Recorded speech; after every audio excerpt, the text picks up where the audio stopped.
Welcome to the SDA Housing Podcast, brought to you by NDIS Property Australia.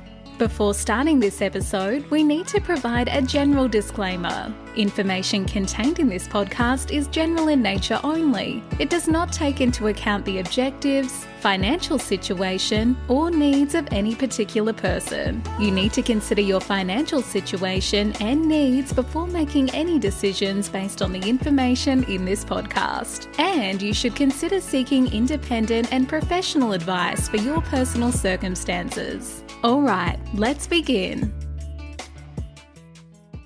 Hello everybody, my name is Min and I'm your host for today from NDIS Property Australia here in Brisbane. And you're listening to the SDA Housing Podcast, a show that explains, highlights, guides and brings awareness to all things SDA in this ever-changing world.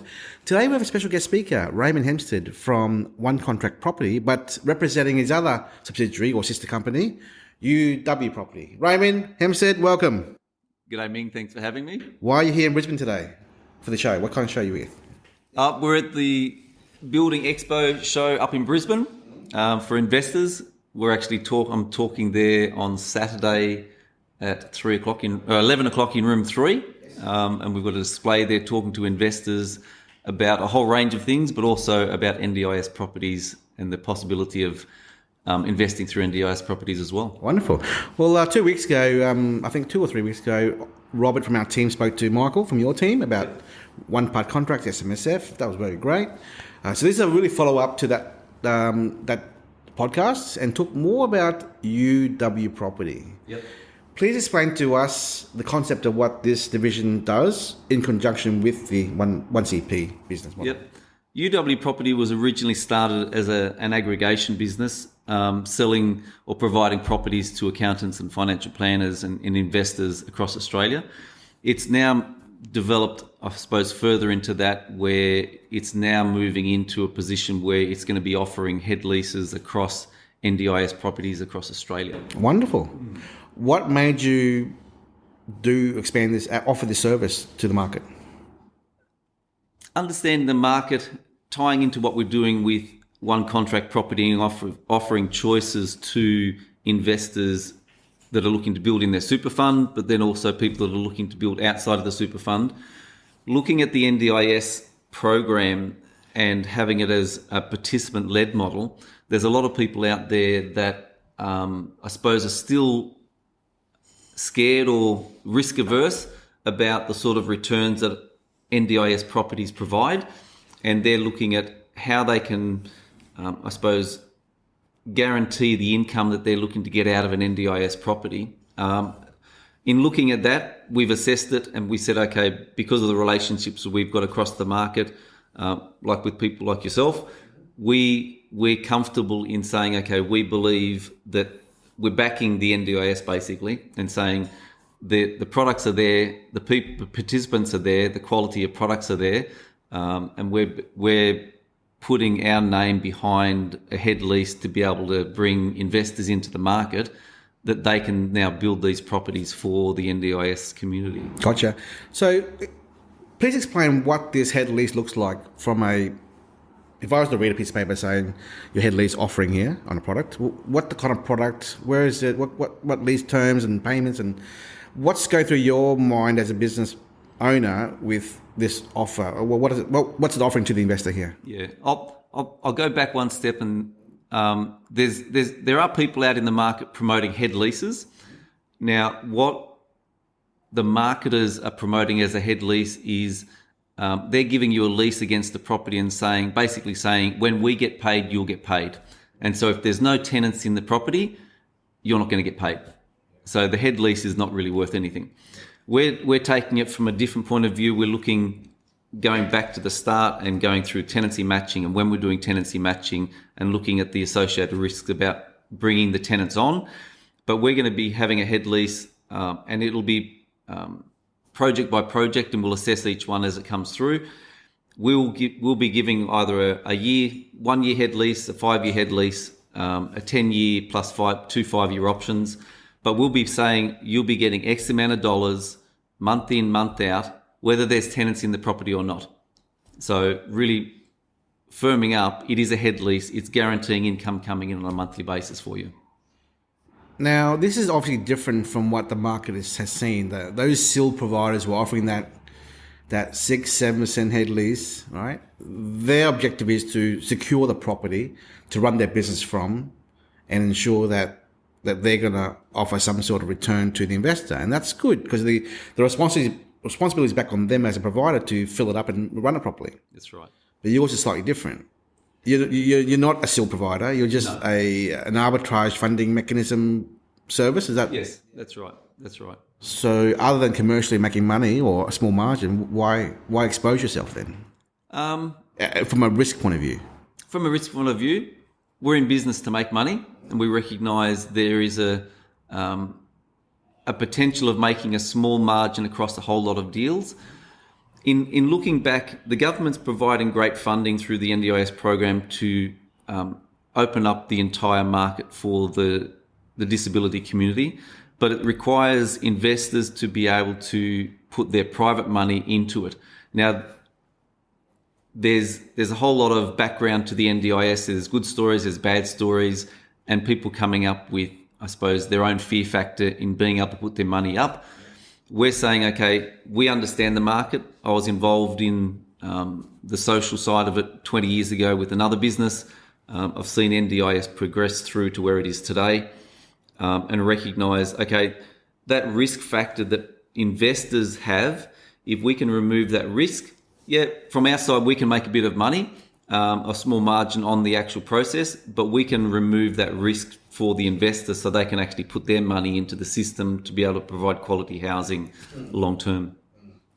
Okay, well, just to help clarify to our listeners, to avoid bombardment of phone calls next week to Raymond about their 15 units that are empty at the moment or being developed, what do you like and don't like as a product to attach your brand to endorse? So you said no to 15 units in a high rise? Yeah, and this is a personal opinion. I see the NDIS, what the government's looking to do as an organisation is to be able to assimilate the disabled people back into a normal community, and taking disabled people out of a big group home and putting them into another big group home. I don't believe in that, so I'm not going to be backing that sort of thing. Putting them into house and land packages, into duplexes, into 5-pack townhouses and that sort of thing, where it's assimilating back into the environment. That's something that I'm very positive against, and I like. But it comes back to also being a participant-led model. It's like, what does the participant need in that area where you're looking to build? Like, what classifications do you need to be building? It's not like find a block of land, build it, and they'll come. It's like taking a step back and looking at what the participants need, provide what the participant needs, and then you've got a real asset that you can move forward on. But what if we come across a investor who's found a unit in a high rise, and there was a participant who wanted to live on their own, and it was only one transaction here for one off? Yep. Is that of consideration, or is that still a no-no? Because not 15 in one block. No, it'll be case by case. So it's not a carte blanche no to units, but it's looking at what does the participant need. It's like providing a service and a product that supports the participant in what we call a participant-led model. So providing products that the client needs. So in your vetting process to approve something, what does your checklist with regards to location, amenities, and all that kind of stuff? So what would be on your checklist? First of all, are there service providers in the area that are going to be providing services to the participants? Are there participants in the area that match the proposed dwelling? The proposed dwelling. Is the proposed dwelling actually SDA approved? And does it meet all the requirements on that side of it? That'd be the main ones to start off with. Yep. Okay. So you have two brands here, obviously. Does this potential service of UW property, is it dependent upon the client also engaging one contract property as an SMSF deal? No. Okay. No. So it could be non-SMSF or SMSF? Yeah. What if a client comes along and goes, oh, well, I'm building one right now in a high demand area with still participants, still providers, and there's participants in demand and they really want my house, HBS in Adelaide, for example. Yep. And it does tick your checklist. Yep. That's still okay for your business to take those inquiries as well? Yeah, absolutely. Yep. Okay. Absolutely. Yeah. So it's not dependent upon your organisation to actually have provided the stock. No. Yeah, it's just a funding mechanism, business model to assess and go from there. Yeah. Like from a business point of view, we're about one contract property is about providing choice. UW property is the mechanism that's further developing that choice on how investors are looking to use their money. Yes. When is a head lease appropriate and not appropriate for an investor in this SDA space? That will come back to your risk analysis of the investor. Again, we're open about it. We'll be making a margin on it. All right. So you'll be getting a guaranteed rent. Will you be getting the full rent? No, you won't be, because we're going to cover our costs as well. Right. So if you as an investor are a bit nervous about stepping into the space, we can provide, it might be a shorter term head lease rather than a 10 plus 5 plus 5. We could look at, I suppose, guaranteeing that mid-term and short-term investment for you, so you're comfortable about putting your money forward to getting into the NDIS programs. Mm-hmm. Also, Raymond, I would assume that there has to be a bit of vetting on your end with who the providers are. Yes, because 100%. Just because they found a provider doesn't mean that you're going to agree with that provider, because the risk is on them to manage that participant or the participants. Yes. Under the head lease. There's a lot of people stepping into the market and saying they're SDA providers, and they're a one-man band, and they're promising the world. Can they deliver? Some of them probably can. There's going to be a whole range of people that come in and out of the system. And even as an investor, you need to be doing your due diligence about that side of it before you actually step ahead. And talking to people like Ming and who've got the experience in that side is really important to be able to understand the investment and remove yourself from a lot of the marketing hype that goes around because of the dollars, and step back and look at the actual people, the participants that are there, because they're the real asset. The house is just the byproduct of it all. Yes. So the reason why we set up this podcast 4 months ago, Raymond, was we found that there was no source of collaborative material online or anywhere to show all these investors around Australia as to what's involved. And, they just don't realise that a 4-bedroom HPS house at 150 grand rent is not an actual reality. No. And they're all finding that out now, 2 years later, after the fact. Yeah. And our goal really is to provide, in part, education, knowledge, experience, guest speakers to all our listeners online around Australia, that the reality is a 3-bedroom house, carer plus 2 residents, is the way to go. Not the tenancy mix is also a relevant topic that you should be aware of. So it's not always HPS all the time. There are other categories like IL, FA, and robust as well. So as Raymond said earlier, the right product, the right place, at the right time, even the right design, they all have to be tick, tick, tick, tick, tick. They do. One mistake there in that checklist is you're gone. It is, and there's if something looks too good to be true, and this might sound a bit old fashioned, but if it's looks too good to be true, and someone's marketing something that you're giving an 18% return or some really, really high return, not saying it isn't true, but look really closely, because if they're talking about those sort of returns, whenever you're getting a high return, there's usually an associated risk coming along with that high return. Now, there's risk in all investing, and anybody that says there's not, you need to question them a bit more. But you can minimize those risks in what you're doing as you're moving through, and the head lease that we're looking to provide is trying to minimize that sort of risk for you, the investor.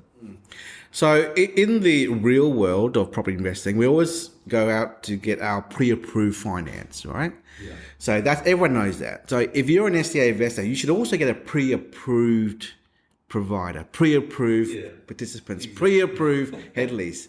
So our advice to you is, if you're talking to someone who's a real estate agent or a marketer and are promoting these massive returns on this product, just ask the question, where's the letter of endorsement, the letter of comfort letter, number Absolutely. one.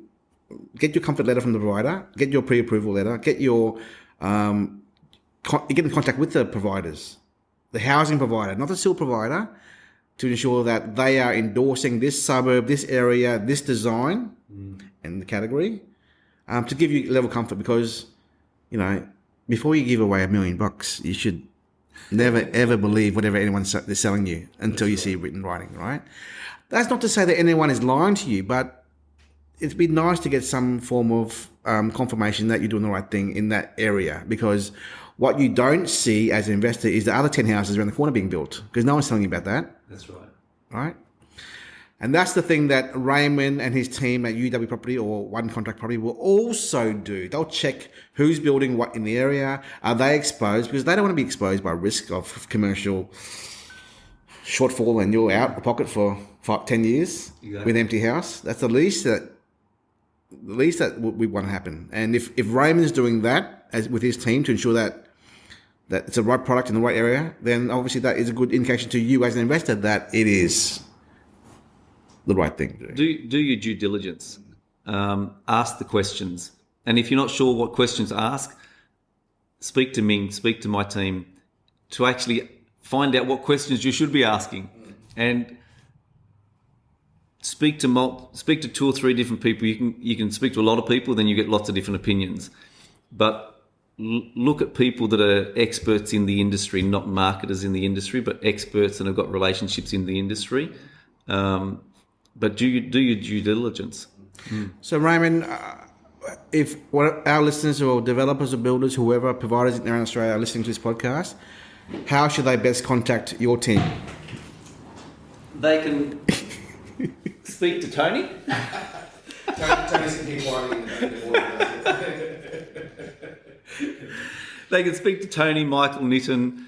They can speak to myself. They can give us a call on 1300 081 045, or drop us a line at admin@uwproperty.com.au, and love to be able to chat with them and work it through with them. Tony, do you have any words of pearls of wisdom you want to impart before we finish the podcast, Tony? Just really reiterating what you guys have talked about is whilst things might look shiny and profitable on the surface, dig a bit deeper and talk to people who have been around for a while, who know what they're talking about, and can provide you the information that you need to make a good investment decision, because it's a big investment. In conclusion, I want to say, look, no one's saying the investor has to have a head lease. You don't have to. It's optional. It's choice. It's choice. But if you are a low risk investor who really low profile, risk profile being a low risk investor, you want to be part of it, but you can't see yourself imparting $1 million into one asset, as Raymond said to us earlier. Just hold firm and think about it, and look at your advisors, your lawyer, your accountant, your bank manager. Talk to Raymond's team and go from there, because hopefully no one's forcing you to buy this SDA property, but be wary of the advisor that you're talking to, because there are a lot of shonky operators out there who are just selling the wrong thing. But also, especially when you talk, like if you're talking to a financial advisor or you're looking to talk to a financial advisor, one of the questions you need to ask them: do they classify real estate as an asset class? Because there's a lot of financial advisors out there that don't classify real estate or privately held real estate as an asset class directly, right? So in asking those questions, whether it's your financial advisor or your accountant, ask those questions, get an understanding of where they're coming from. What are they investing in? Where do they put their money? That's something to look at. Where, like my businesses, UW Property, One Contract Property, we're about giving choice about how people invest, whether they're investing with their superannuation money and building property in that, or they're investing outside of superannuation and using their money outside of that. It's about giving you choice and options to be able to how to invest, and then working with your financial advisors to be able to move you forward for your short, medium and long-term goals. Even though all these services you provide as UW and one contract. You're not an advisor. No. So you're merely a transactional hub to provide that service, not an advisory service. We've just got products that allow you to have different choices across the market. I think that's it. I mean, anything else you want to add other than... No, I appreciate the time for catching up, and hopefully the listeners have got a lot out of it, and we've enabled them to ask more questions. On the website, onecontractproperty.com.au, there's a lot of videos that you guys have. There are. And FAQs. Yep. So if everyone wants to understand the concept of 1CP, SMSF kind of transactions, go to their website and watch the videos with Raymond and Michael, and the team there will be able to handle any of your questions at all to go from there. Thank you very much for your time, guys. Thank you very much. Thank you. Bye-bye. We hope you enjoyed this episode. Please make sure you are subscribed and following us so you can keep in the loop with all of our upcoming episodes. We would really appreciate it if you could leave us a 5-star rating, a written review, and to share this podcast with those that could benefit. Until next time, catch you on the next episode.